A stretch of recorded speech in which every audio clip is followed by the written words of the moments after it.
It started with a whisper in the backrooms of power, a phrase you'd almost missed, until suddenly it was everywhere.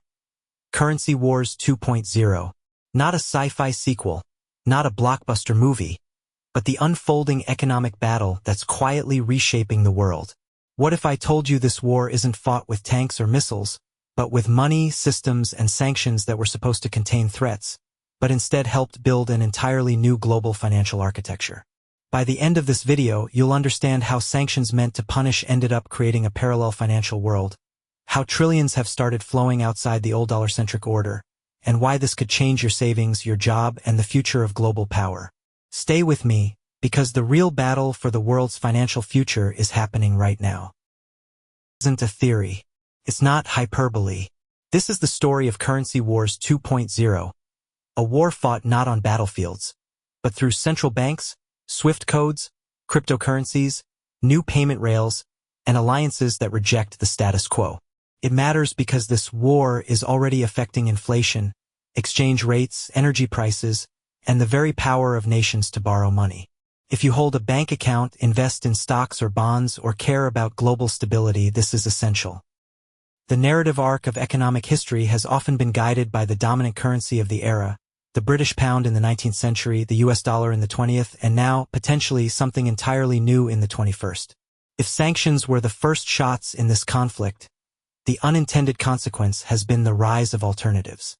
The battlefield is the global financial system.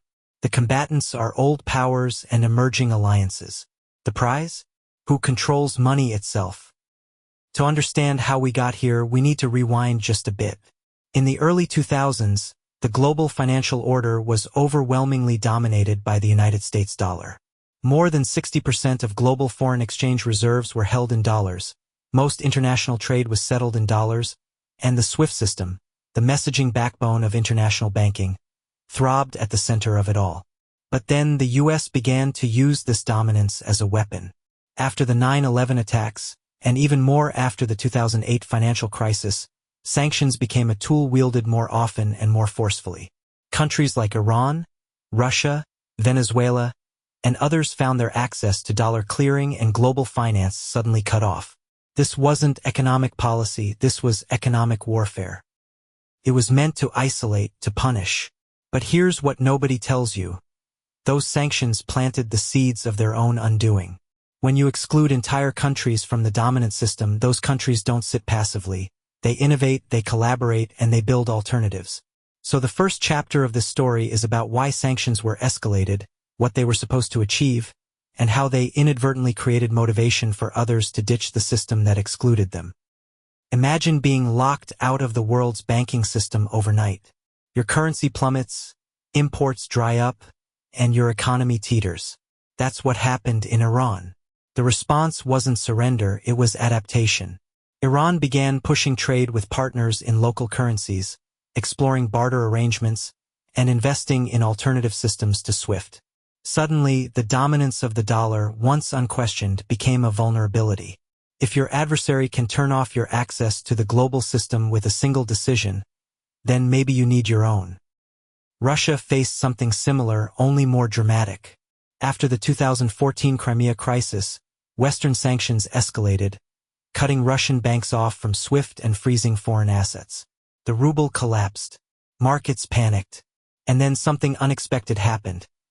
Russia began building its own payment systems, rerouting trade away from the dollar, and strengthening ties with China and other partners. What was meant to weaken Russia instead accelerated its financial independence. But this story doesn't stop with individual countries. What was once a strategy to isolate bad actors began to look like an opportunity for nations across the world, from Turkey to Brazil, from India to parts of Southeast Asia. If there was a way to trade outside the dollar, why wouldn't you? Why let any single country, even the US, dictate terms of access, pricing, or leverage over your economy? The logic was simple. Decentralize the financial system, spread risk, and retain sovereignty. So nations began experimenting with currency swaps, bilateral payment systems, and regional financial networks. These weren't just backroom experiments. This was the construction of an alternative financial order. China, the second largest economy on Earth, became a central player. Through its Belt and Road Initiative, it expanded the use of the renminbi in trade financing. It developed the Cross-Border Interbank Payment System, CIPS, as a parallel to SWIFT.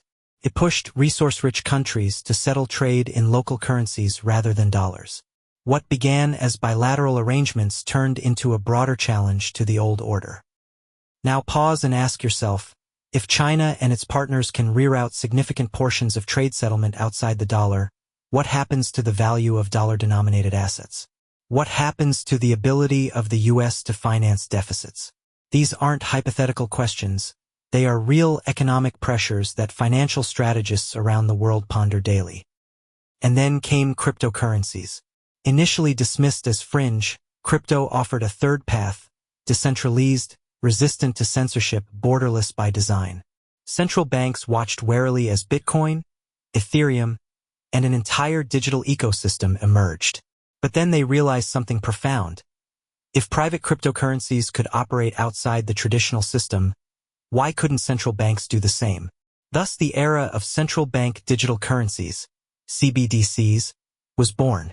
China's digital yuan project surged ahead, while other major economies scrambled to catch up.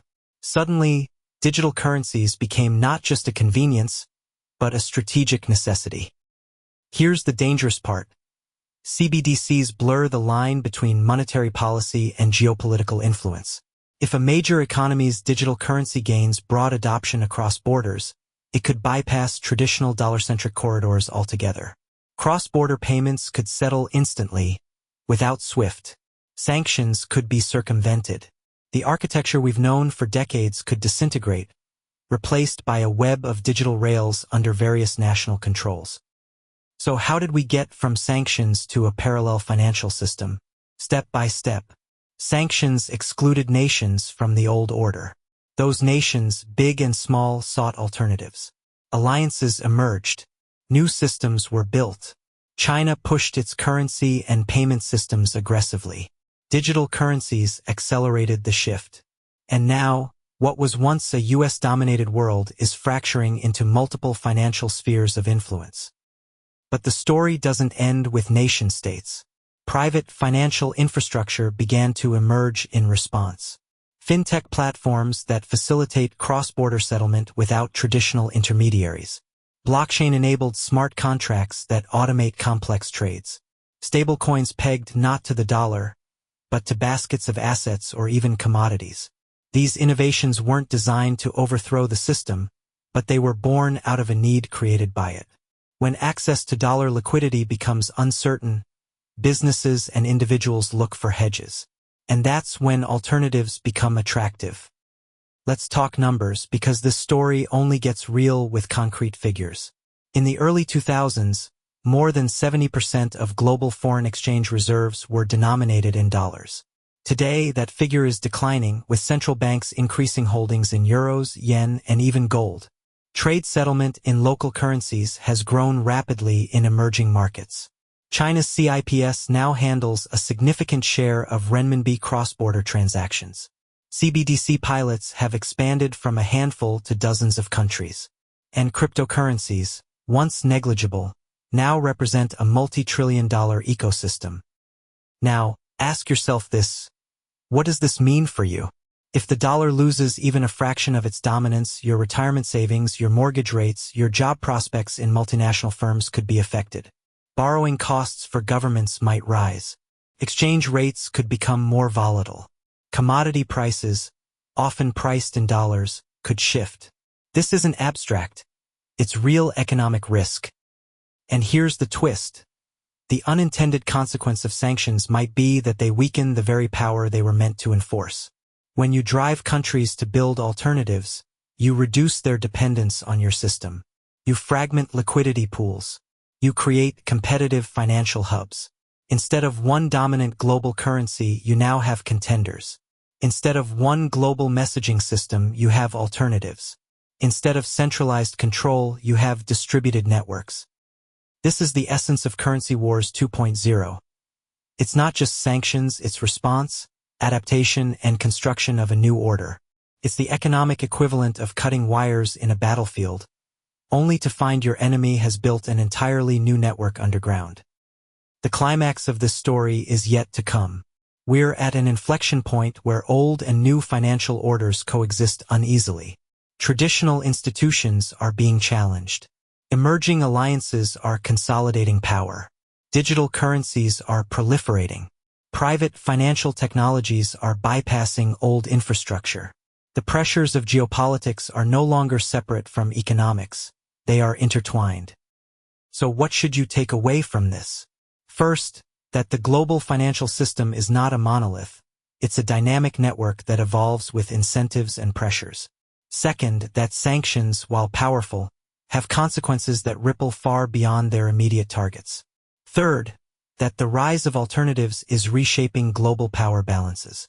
And finally, that these changes matter to you not as abstract concepts, but as forces that influence jobs, prices, savings, and opportunities. If this has opened your eyes, stay with us. We're living through one of the most consequential shifts in economic history. Currency Wars 2.0 isn't coming. It's here. And this story isn't over yet.